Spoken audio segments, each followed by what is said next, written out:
Whatever the occasion, effortless elegance is right this way. Because Hilton brings you new ways to stay courtesy of the Nomad London.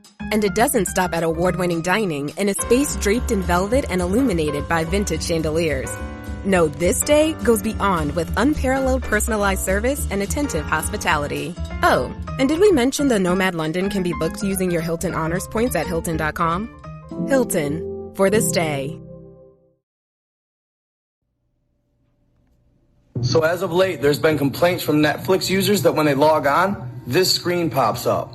Then it just freezes. Now take a closer look. Mosquitos, double helix, and this is a shot of the Americas. Mosquitos all in red. Now most users think nothing of it, back out of Netflix, go back in, everything works fine. But a large amount of them are raising the obvious question.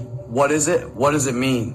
Some believe it's a warning. Others believe it's the government showing us what's to come, because they believe that when they show us what's about to happen, that it gives them some roundabout right to go through with it. Now by it, I mean this. A Bill Gates funded firm released 150,000 genetically modified mosquitoes into the wild.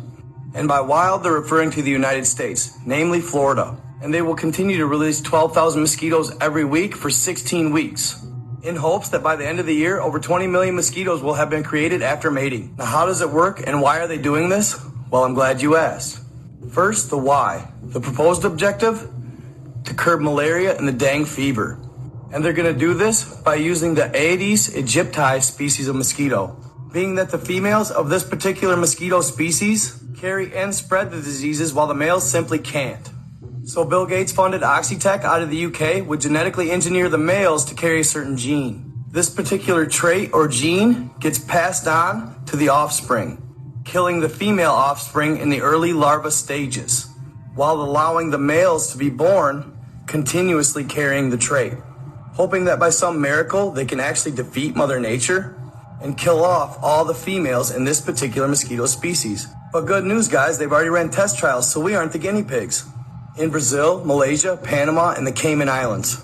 Now at this point, Oxitec hadn't received regulatory permission to release them in the United States until recently.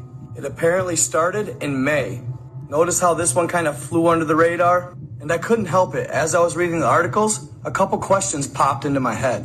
As a U.S. citizen, I currently live in Michigan. How many people do I know that have ever had dengue fever and or malaria? 0. So of course, I took the liberty to look it up. Here you'll see which countries are the main contributors to the malaria cases worldwide. Notice that the U.S. percentage is so small, they didn't even list it. And as I continued, I found that only 2,000 people in the United States per year get malaria. The vast majority of those cases were immigrants and or travelers from foreign countries. Hardly any domestic cases. And now the dengue fever. Only 70 local transmitted cases in Florida and 10 in Texas. So what's the real agenda here, Bill? So as of late, there's been... Correction. The pronunciation of dengue fever, D-E-N-G-U-E, is actually dengue in America, and its native country, they pronounce it dengue.